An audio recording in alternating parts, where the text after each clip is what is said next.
Orang soleh timbangannya cepat, sangat cepat tuan-tuan. Dia tak makan masa tahun. Orang soleh timbangannya cepat. Lalu tangan kanan dia pun angkat. Apa berlaku tuan-tuan? Bila orang soleh habis ditimbang, amalan dosa, amalan pahalanya lebih banyak. Dosa dan pahala, sebelum saya lupa, akan dilihat seperti mana tuan-tuan melihat kotak tisu ni. Hari ni kita sedekah, nampak tak pahala? Tak nampak. Hari ni kita buat dosa, nampak dosa? Tak nampak. Di mahsyar, bila amalan itu ditimbang jadi dosa, jadi pahala, nampak berketul-ketul pahala, berketul-ketul dosa. Ada orang bergunung ganang dosanya, bergunung dosanya.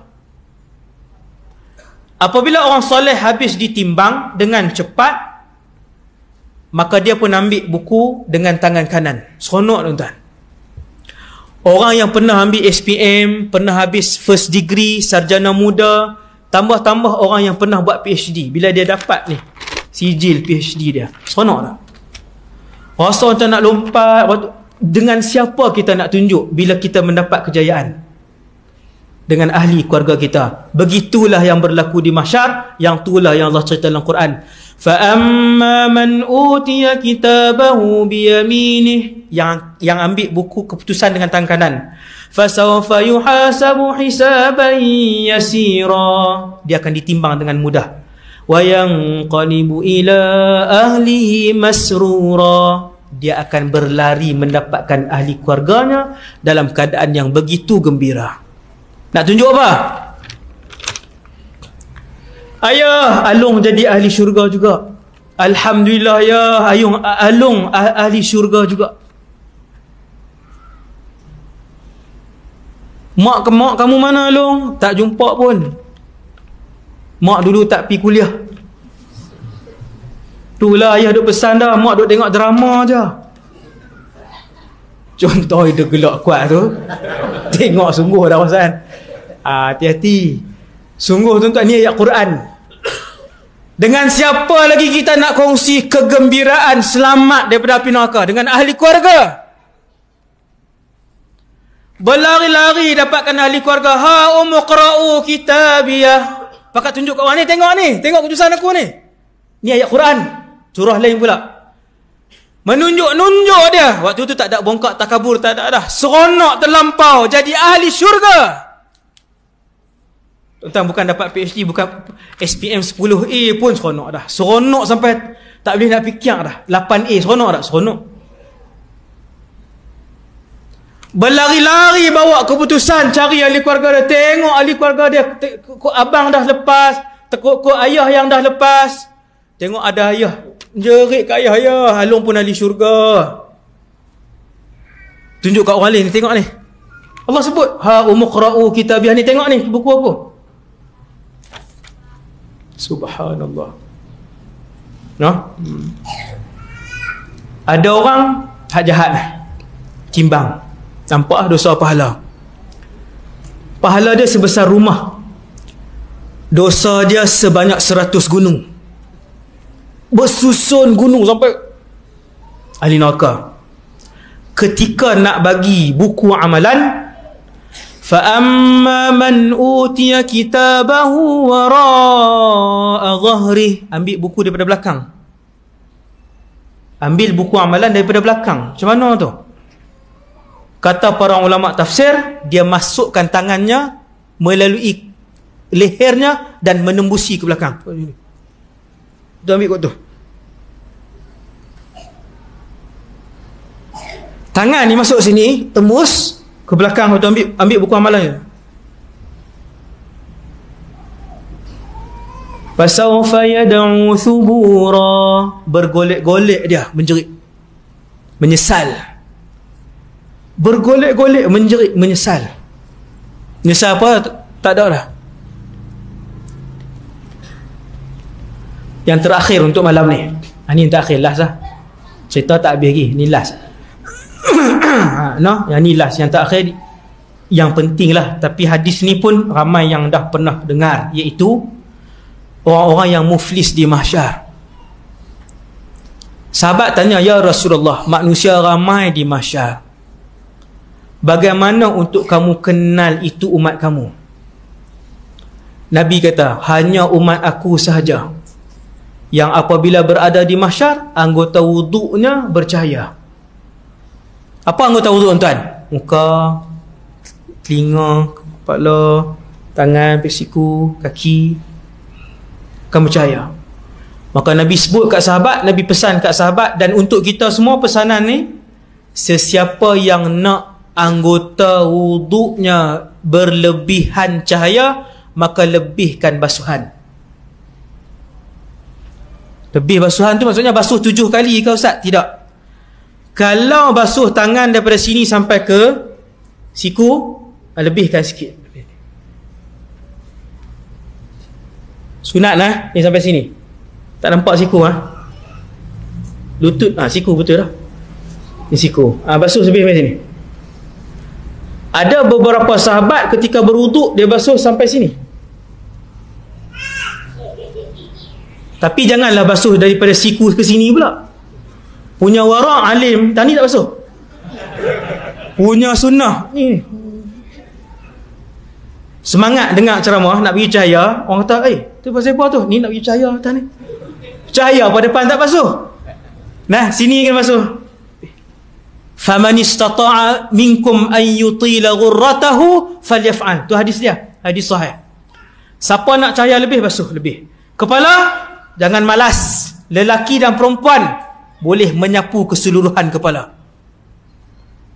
Basahkan tangan, celup dalam kolah, angkat, buat macam ni, tolak ke depan. Semua ni cahaya. Kalau jenis ambil uduk macam ni, itu duduk depan tu je lah. Hak rambut upin tu, hak tu je cahaya 3 lai tu. Tak, betul. Nabi sebut siapa yang nak lebihkan basuhan. Lebihkan basuhan. Tapi hati-hati juga tuan-tuan. Kerana ni hadis ni penutup malam ni habis 9.15 dah. Hadis ni penutup, iaitu muflis. Sangat menakutkan. Kata Rasulullah sallallahu alaihi wasallam, ada orang di mahsyar, dia datang, umat aku datang dalam keadaan anggota wuduk nak bercahaya. Dia duk bahasa selamat dah. Tengok tuan-tuan, anggota wuduk bercahaya, umat Nabi cahaya ni. Ditimbang. Bila ditimbang, Ramadan tak pernah tinggal, haji pun buat, zakat tak pernah tinggal, sembahyang fardu tak pernah tinggal.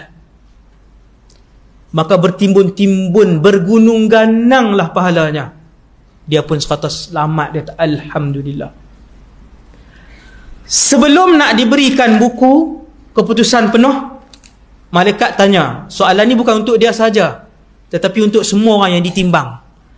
Kata malaikat, siapa yang kenal dengan lelaki ni, sila tampil ke hadapan. Lalu datanglah isteri, anaknya, ramai orang yang kenal dia, jiran dia, apa semua.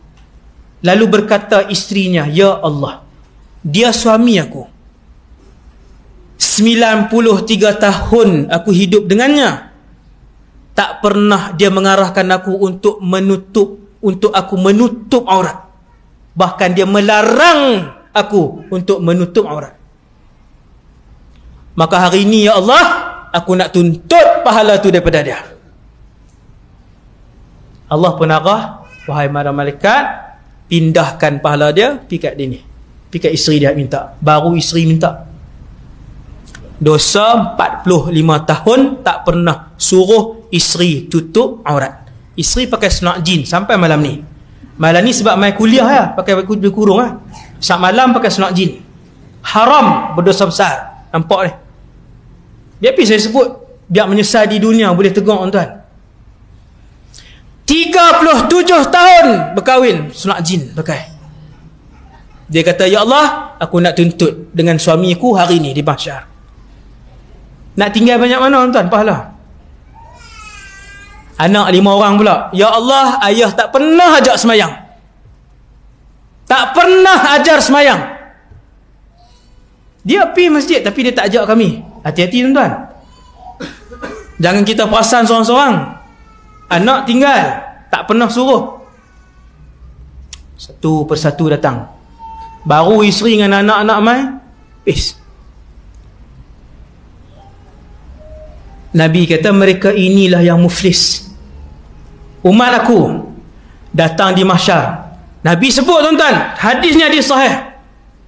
Salat tak tinggal kata Rasulullah. Puasa tak pernah tinggal Ramadan. Haji tak pernah tak tinggal, zakat tak tinggal. Tetapi dia banyak melakukan dosa dengan orang.